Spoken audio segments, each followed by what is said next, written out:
รถถอยอีกแล้วพี่น้องเอ้ยถอยรถอีกแล้วจะพาน้องเทพไทยไปหาหมอ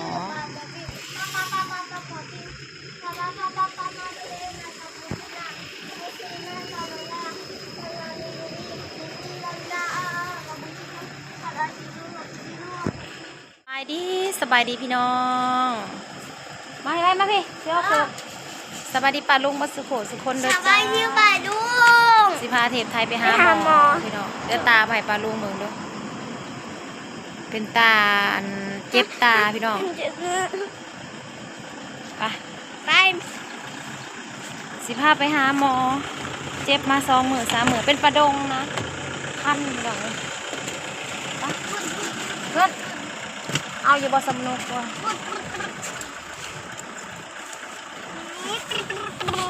วันเขามานั่งเก็บนี่ไปแบ่งบ้านเขาไปเอายามากินก่อนพี่น้องเลยยาแก้อักเสบได้มาเจ้าก็ต้องกินแล้วเจ้าแต่เขาบอกอยากกินยาแก้อักเสบเพราะว่าเขาปวดหัวมันเป็นอะไรยาแก้อักเสบไปถึงหัวเลยใส่น้ำมาได้ยาแก้อักเสบมันเป็นอะไรแต่ที่เคยกินน่ะเด็กที่เขาพาจะหน่อยนะน่าเป็นตาอีกอย่างกินยาแก้อักเสบมากินใส่น้ำกินใส่นมเป็นยำใดนะสอโหลดกินยาเนี่ยต้องกินใส่นุ่มเป็นยาเนี้ยเขาอยากเห็ดเฉือเสือยิมินี่เห็ดเสือบ่มีเงินลูกส่วงนี้นะยำให้ยำนะเขาอยากเห็ดเสือหำมีแต่เสียเงินเป็นยำใช่แจกขายเอาไปขายก็เห็ดขายคือเราไปหาหมออีกใครนะแม่ขายจากพันเมื่อวานนี่ลุงบอยไปหาหมอมื้อนี้เทพไทยไปหาหมอหันขาเราเป็นเลขสิเงินหันแรกเปลี่ยนเพราะว่าเขาห้องหมอเพิ่นต้องใส่เงินกีบคันเฮาเอาเงินบาทไทยก็ไล่ถึง60ค่าไฟก็ไล่ถึง60อย่าเอาไปใส่ตาใส่หูเร็วเห็นเจ็บตาโดดนะรถนั่นแหละนั่นจริงเจ็บนะไปเบิ่งให้หมอกวดเบิ่งเป็นอย่างกายพ่อใหญ่เป่าให้น้ำพ่อใหญ่แล้วเป่าประดงคันเป็นประดงพ่อใหญ่เป่าครับพ่อใหญ่เขาเป่าซองเถื่อนไรเถื่อนกระซองวานนี่กับมือนี้แรงวานทางไฮแล้วเป่าแรงนั่นมือนี่นะเป่าเฮิงเลย1เพราะว่ามันแดงเลยจื้อไว้บานี่หาเบิ่งโทรศัพท์ลายก็ไปกินเบิ่งลายเบิ่งโทรศัพท์ลายแหละว่าเนี้ยมันเป็นตาแนวนี้นะมันสิปอดมันสิโดนออกมาในตานะจื้อไว้บานี่ลาบจื้อโลดฟังความแม่โลดบานี่ก็สั่นเราบ่เห็นหน้าแม่นะตาบ่มีตาบ่เห็นหน้างามเสยมาเขาเนี่ยโคโยไก่สิฮอดเขานำนะประเทศไทยกำลังย่างเข้าไปพี่น้องเลยแต่เราต้องย่างเข้าไปหาหมอซะก่อน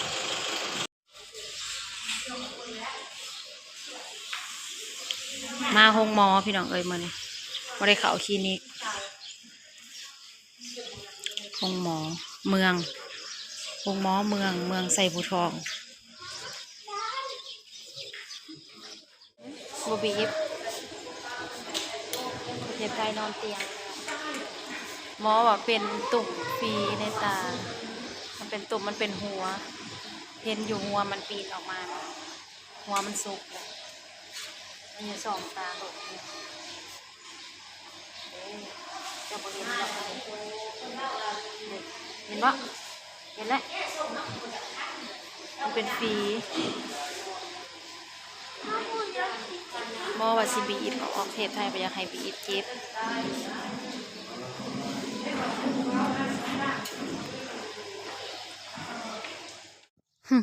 พอกำลังอุ้มพี่น้องใครรถก็ยืนอยู่หันอย่าย่างเด้ออย่าย่างเจ็บแล้วบาดนี่พี่น้อง โอ้ยโอ้ยโอ้ยเป็นอะไรเมื่อเราก็กินยาอุ้มลูกขึ้นเมื่อเราก็นอนพักผ่อนเพิ่นบีบออกพี่น้องเอ้ยเพิ่นบีบน้องออกบีบน้องออกมันเป็นน้องทางในตาไอเทปไทยนะ เดี๋ยวจะสู้ซื้อแบบไหนไปกิน แบบนิ่มฮะแล้ว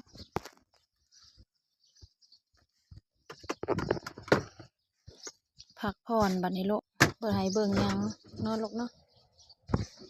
อ้ายอย่าแนมนะแม่ สั่ง แล้วเลยพี่น้องกำลังเมื่อบัดนี้ลูกยากลูกน้อยพ่อเจ้าว่าพ่อแม่เขาไปทำงานกรุงเทพจ้ะ มีสีแดง ลักษณะนั้นแหละสิเอาเทปไทยมือกินยาพี่น้องเลยบัดนี้เอามือกินยาก่อนคนบีบน้องออกให้บีบน้องออกไปเอาสแลงดื่มเอาซะในห้องหมอกินนี่แหล้วระวังมันไหลเด้วยเอาอันนมเปรี้ยวพร้อมด้วยพ่อ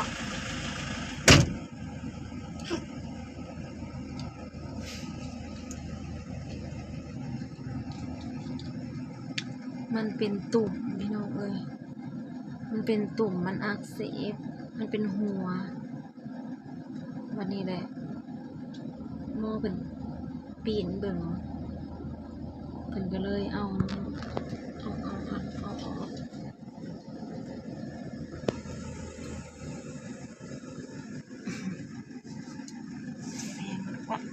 อ้ยก่อนคำอีกเนี่ยเจอไปเด้อวันนี้เด้อสุเบิ่งโทรศัพท์แต่เด้อเด้อบ่ได้เด้ แม่บีบน้องมันก็เป็นแบบนี้ เยื่อนั้นเป็นหัวเฮ้ยเฉพาะรับมันจะเป็นหัวเดี๋ยวมันกระเช่าลูกเมื่อไหร่กินยาหมอให้นะมียาแก้อักเสบมียาแก้ปวด 58 บาท มาหอดเทือนเป็นที่เรียบร้อยแล้วพี่น้องพาไอเทปไปหาหมอ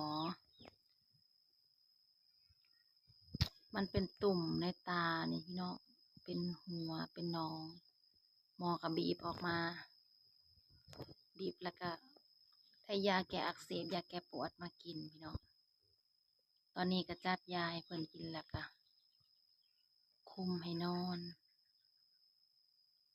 บ่อยากนอนแล้วเนาะของคนขี้ดื้อเนาะคนบ่ได้แม่นสิอยากนอนให้นอนพักผ่อนตาจักหน่อยซะก่อนคุมนอนแล้วพี่น้องเอ้ย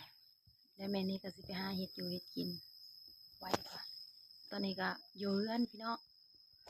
ตะกี้ว่าสิอยู่เรือนแม่แหละเนี่ยมันเร็วกันกับไอ้ตะวันก็เลยเอามาพักผ่อนอยู่เรือนซะก่อนแล่นเข้าแล่นออกพี่น้องเอ้ย